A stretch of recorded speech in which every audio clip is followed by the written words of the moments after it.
preach and preach and preach that you probably won't have anything that's like after 6 p.m. or before 6 a.m. But this load, it's just happened to be one of those loads where we didn't finish tarping until like midnight.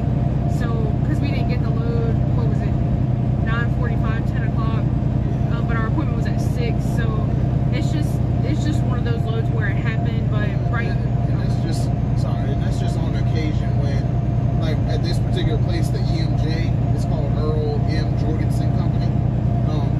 They were behind on their loads, so it's no fault of our own or Melton's fault.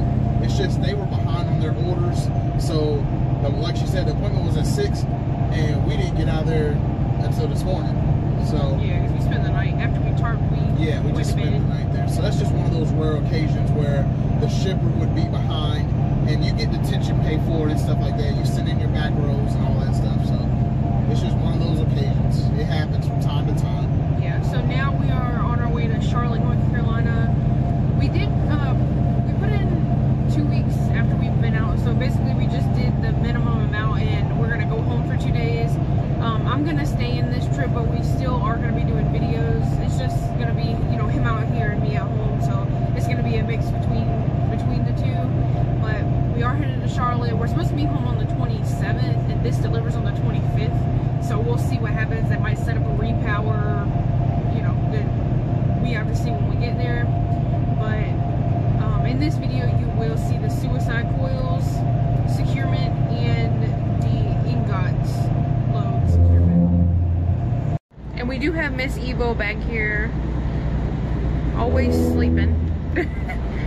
Hi, baby. American Nickeloid in Peru, Illinois. These are suicide coils. This one we use 4 chains on. You go by the weight. So each chain is rated, Melton rates them at 4,000, but really they're 5,000. So we use 5, 10, 15, 20. This weighs, what, 17? It was 17 something, yeah. So we have 20,000 pounds of securement. This one is 23,000, so we use 5, 10, 15, 20, 25. All right, notice that the chains aren't touching nowhere, even on those. You never cross your chains on a suicide coil. Also take note that they're sitting on coil racks, which is wood, rubber mats, and metal trays that hold the wood in place. You never let a suicide coil touch the deck. It'll start rolling around. It's really dangerous. So that's pretty much it, and they're gonna unload us by crane. Basically, we already bound them in Laredo and stuff like that. When you're unbinding a chain, just real quick, you unravel the slack. We use snap binders. Do it with an open hand. Do it with an open hand. Let it go. That's it. That's all there is to it, guys. Mexico on a wild hair. Have you ever seen California? Pick a spot on any old map. I travel light and my bags are packed. Just as long as I'm where you're at, I'm gonna have a real good view. Yay. We're about to sit down and eat. This guy pulled up next to us and asked little Jeff if he, you know, knew how to, or could help him with his scale, or sliding his tandems, basically. You know, guys, if you ever see anybody struggling with something like that, it's never gonna help to put them down or say something over the CB or do anything besides help. You know, it's not gonna do anything for you. It's not gonna do anything for them.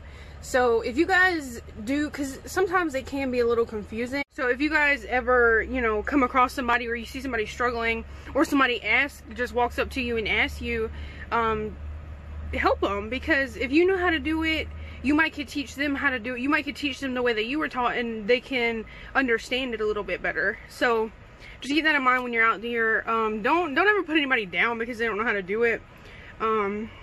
Everybody went through different training, so just help when you can. Yeah, so he's outside there helping, basically trying to get him to understand, you know, the distribution of weight, and it can be confusing. You know, here at Melton you can't slide tandems, so your weight will always have to be right, where you'll have to shift the actual load. But on dry vans, most of you guys will know that you can slide the tandems and shift your weight to make sure that you're not overweight on those. Go ahead. All right, guys, we're out here in Illinois. I can't remember the name of town. We just picked up a load of Ingots. Schaumburg. We're at EMJ. That's where we are. Anyway, this is Ingots. I'm not sure of the exact material it is, but it's basically long pieces of steel, aluminum, or whatever it could be. And basically, we're just going to show you guys how we strapped it. Okay, so basically, this is a multi-piece load. See, we have a single piece back here. I don't know what it is. It's on a pallet. It's on a pallet. Throw a strap over. If you can move it with your hand, it only requires one strap. Yeah, 5,000 pounds is not going to weigh that much. Okay, see this long load here? You need a strap for every 5 feet. Okay, you count it out basically using your stake pockets. We're not going to go through that because it's fairly simple. You'll learn it in orientation. Yeah, you'll learn that in orientation. I don't want to take away all the knowledge from that. But you basically just throw straps using alternating pull. Here we had a belly strap. This is what we call a belly strap. The goal of a belly strap is to squeeze the load in the middle. So that way the load doesn't go from side to side or up and down. Yeah, we'll show you underneath the load how it looks. Yeah, there's 2 ways Melton is going to teach you how to do a belly wrap, and one way involves 2 straps, and one way is just using 1 strap. Melton prefers you to use the 2-strap method, but here we just use the 1-strap method. It's easier for us. Yeah, it's easier. So basically, we started out with a regular strap. We rolled it under the load with our push pole. That's something you got to buy, a push pole. You rolled it under. Ivy was on the other side. She threw it back over to me. I used the push pole again and went under the load. Now, if you look under here, it's hooked on one side and it's winched on the other. It's winched on this side, guys. If you hooked it on this side, you would do what he just said. But we hooked it on the other side and did the opposite, basically. Right. So now I'm going to show you guys basically a little bit of how it looks when I'm putting pressure on the load. So basically you want to go under, over, under. Right. This is the 1-strap method. The 2-strap method is a little bit different. Okay, see how I'm doing this slow, but you see how the straps are moving just ever so slightly? They're squeezing the load down together. They're providing like if you were to take your hand and squeeze this load.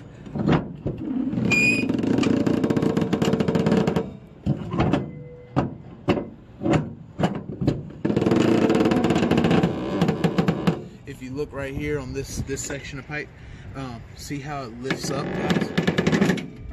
That's showing that I'm getting a good a nice tight grip on it with the strap, which is what you want. You want to squeeze the load towards the center of itself. And basically, I'm letting you finish. Sorry. Are you good, or is it? No, I'm gonna keep going. Okay, go ahead.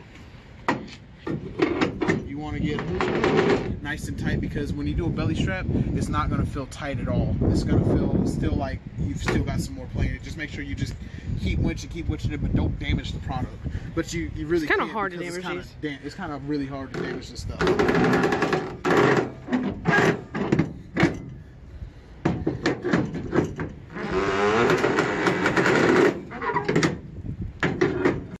As how to check to see if your belly wrap is tight, take it and try to pinch the sides together. See, I can't move the sides like that. That's how you know it's tight. Be careful, because it will slice your hand. Yeah. But the reason, guys, that you want to do a belly strap is because we haven't tightened these straps, but you can already see that it's not making contact with this part of the product. So the only way to do that is to do a belly strap. And now you can see that it's holding it to the rest of the load, and it also is that way on the other side, just with a different kind of product. We'll show you. See, like this one is also, the strap is not touching it, so really that is the reason you want to do belly straps, because there's no other way to secure this with this, because it's not touching it. So basically that's why you do it. Wishing I was deep in the water somewhere, got the blue sky breeze and it don't seem fair.